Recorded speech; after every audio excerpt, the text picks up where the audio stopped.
Hey, welcome Broken World Entertainment, and it looks like some funny going ons was happening over at Disney. Yes, ousted Disney CEO Bob Chapek reportedly cooked the books to hide Disney Plus financial losses. Now, we'll read a bit of this, but let's keep in mind this was also happening under a one Bob Iger. If you recall, a couple of years ago, a woman who was a financial advisor, I believe, or an accountant, sorry, she was an accountant for Disney, was fired. Can't remember her name. I think it was Catherine or Katrina or something like that. But she was fired because she noticed discrepancies in the books. And when she brought forward, she realised, hey, they're shifting money from one area to another to boost profitability of that area. And when she came out and said that, what did they do? They fired her. Looks like she was right all along, eh? So, it was happening under Iger. Just he had better tricks to try and keep it a bit hush hush. Good old Chapek. Not so lucky. But of course, they're just going to dump all the problems onto him anyway, so. Even though they were all problems created by Iger. So, according to a new report, recently ousted Disney CEO Bob Chapek is alleged to have engaged in a series of deceptive accounting practices in order to hide just how much money the company has truly lost in service of developing their signature streaming service. By the way, wait till you hear the spending and how much they're actually losing. Now let's also remember when he got fired, not yesterday, Sunday week. It was on a Sunday night. He was dragged out of an Elton John concert where he was announcing Elton John to be fired, which truly just showed the whole world that Disney financially is in a worse position than anyone could have predicted. That's what they don't realize. What they played showed their hand. So, as per a collective decision by the House of Mouse's board of directors, following his poor showings during the company's disastrous fourth quarter earnings call, Chapek was removed as Disney CEO. Blah blah blah. We all know this, and of course, dipshit Iger was brought back. Yay! All is right in the world again. Though word on the exact reason for the board's loss of confidence in Chapek has not been publicly detailed, many have speculated that it was related to his abysmal handling of the Florida Parental Rights in Education Act debacle. Now, do you hear what that was? The Florida Parental Rights in Education Act. Not the Don't Say Gay bill. So, it's basically then says between turning Disney into a full-on political entity and flip-flopping which sides to support, blah blah blah. Basically, Chapek went out and said the company needs to be entertainment. We shouldn't be political. Even though they very much were, because they had already fired Gina Carano for a retweet. Not even her own tweet, a retweet that showed, oh, she's on the right, quick, fire her. He then, incredibly fast, lightning speed almost, bent the knee to the alphabet community when they were like, hey, you better stand with us. So,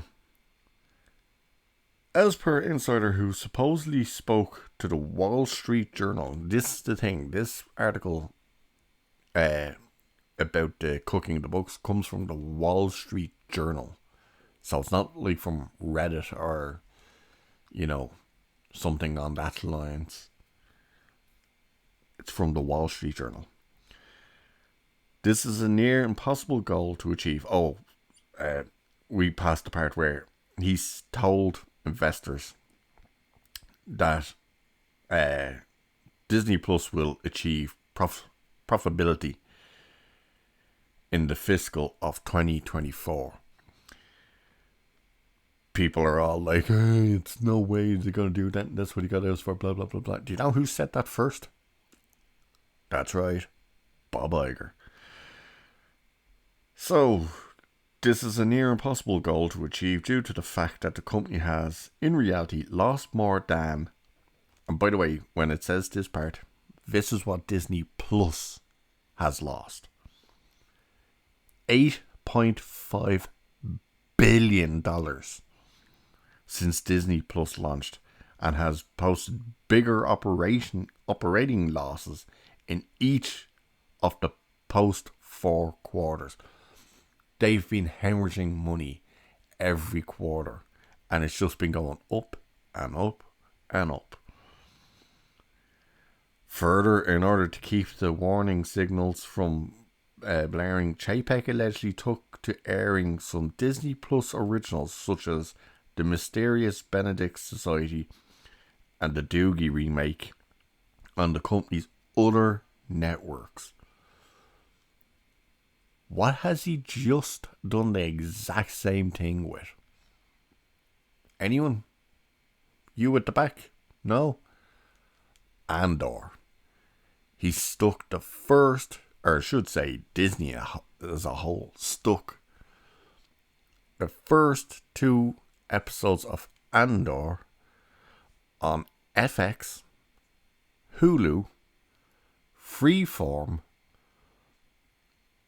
and one more. What was the other one? FX, Hulu, Freeform, and ABC, I think it was. Yes, ABC. So literally to cover up what those shows are losing the company on Disney Plus, they moved them off there and put them on the other channels. So it doesn't look like that's where the money went. And unfortunately, they've been caught. So in doing so, Chapek could then list a given series budgeted on the respective networks' accounting sheets, thus making Disney Plus look more profitable than it truly was. See, put it over there, we can say that network is what paid for, not Disney Plus. This pitfall is said to have been the result of Chapek's unfettered spending on content. It says unfettered. Another subject on which the former Disney executive supposedly deceived investors on. Because wait till you hear this part. While speaking at the aforementioned Investor Day 2020, Chapek assured attendees that in light of subscriber growth fueled in part by an increased level of output of Disney Plus, the company expected our content expense to be between $8 and $9 billion in 2024. So the highest he was said we were going to be spending on making content for Disney Plus by 2024 is between 8 and 9 billion. Yet Wall Street Journal's insiders claim that under Chapek, Disney has increased its content spending dramatically. This year alone, $30 billion. 30. So he's gone from saying, hey, by 2024, we're only going to be spending between 8 and 9 billion on making crap, when in reality, they're already spending this year alone, $30 $30 billion. So it's no surprise that he's been kicked to the curb. But what is surprising is it just shows us just how financially screwed Disney truly are. That pandemic, when they shut down the parks in particular, they were hit hard. But Disney Plus has lost the company $8.5 billion since it launched in 2019. Disney Plus alone has lost that. That is insane. And this year alone, they've spent $30 billion on content for it. Can anyone point their finger and say what the hell the content was? It sure as shit wasn't She-Hulk. It's like, wow. You know, we all pointed our finger at Rings of Power and went, this was $1 billion. Like, 60 million an episode. Where is that money gone? Because this isn't a 60 million an episode show. Look at the content on Disney Plus and ask yourself, where is 30 billion? But if they think Iger's going to walk in and fix everything, you're completely wrong and delusional, because he's the one who set up the problems in the first place. 8.5 billion? Yeah, that's his baby. He implemented Disney Plus. Whew. Big losses. Big problems for Disney. They took so many loans as well during the pandemic that they still have to pay back. So they are hugely in debt, but it just shows with how Chapek was let go and everything that it's probably worse than we can even imagine. Anyway, with that one, I'll leave it here for this. Cheers, and I'll catch you in the next one.